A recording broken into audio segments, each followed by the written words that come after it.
You would think hiring a new head coach would calm the storm. Instead, it might have started one. Because the second Kevin Stefanski put pen to paper with the Atlanta Falcons, one question immediately started echoing inside that building.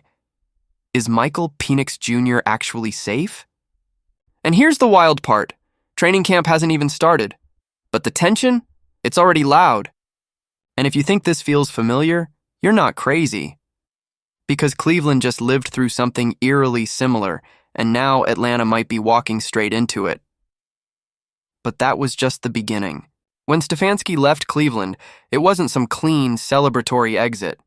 It was messy, awkward, filled with questions nobody really answered out loud. On paper, it looked like a standard coaching change. But if you actually watched the tape last season, you saw something different. You saw confusion. You saw an offense that didn't match its quarterback. You saw a system that felt rigid when flexibility was needed. And when Shedeur Sanders stepped into that offense during his rookie year, the tension felt immediate. Observers pointed out that the play calling didn't highlight his strengths. The rhythm looked off. Protection schemes broke down at the worst times. And when other quarterbacks rotated in, suddenly the playbook looked simpler, cleaner, more controlled. That's when the whispers started. Was the system supporting the quarterback or exposing him? Fair or not, that narrative stuck. And now the same coach tied to that controversy just walked into Atlanta. That's not a small detail. That's gasoline on a very sensitive situation, because Michael Penix Jr. isn't entering this season from a position of strength. He's entering it rehabbing a torn ACL, and timing matters in the NFL. Right now, Penix can't silence critics with deep balls in training camp. He can't win over a new staff with live reps. He's stuck doing rehab work while the building evaluates everything. And when you're a first-round quarterback watching a new regime walk in, a regime that didn't draft you, that's uncomfortable. Because loyalty in this league, it doesn't transfer with the contract, and that's when things got interesting. Reports started surfacing that Atlanta isn't just browsing for a veteran backup, they're preparing for competition. Real competition. An anonymous general manager even admitted Atlanta is expected to be active in the quarterback market. Read that again. Other teams already believe the Falcons are shopping. That's not random speculation. That's league-wide perception. And perception spreads fast. But nothing sent a louder signal than what happened at the introductory press conference. Because this was the moment. This was where Atlanta could shut everything down. All Matt Ryan had to do, franchise legend, MVP, face of Falcons football, was say one sentence. Michael Penix Jr. is our guy. That's it. Simple, strong, unmistakable.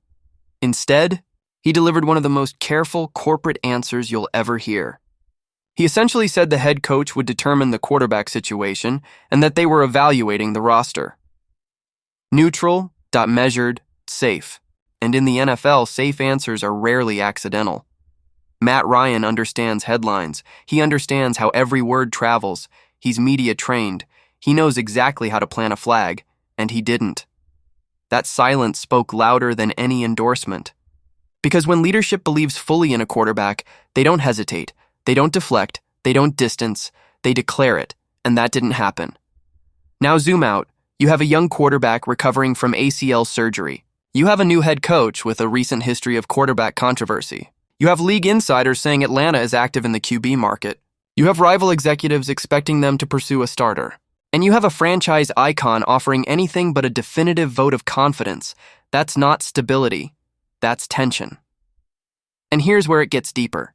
This isn't just about injuries or contracts. It's about philosophy. Kevin Stefanski has a type. He prefers quarterbacks who operate strictly within structure. Timing-based, system-first, controlled tempo. No freelancing, no off-script chaos. He wants execution exactly as drawn. But Michael Penix Jr. doesn't play like that. He's expressive, confident, left-handed with natural flair. He throws with velocity and isn't afraid to challenge tight windows. He plays with personality. And sometimes old-school system coaches don't always vibe with that. That's where stylistic clashes begin.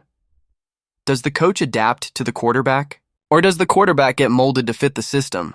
Because if it's the second option, and the quarterback doesn't naturally conform, friction shows up fast. And Penix isn't naive. He watched what happened in Cleveland. He saw how offensive momentum shifted. He saw how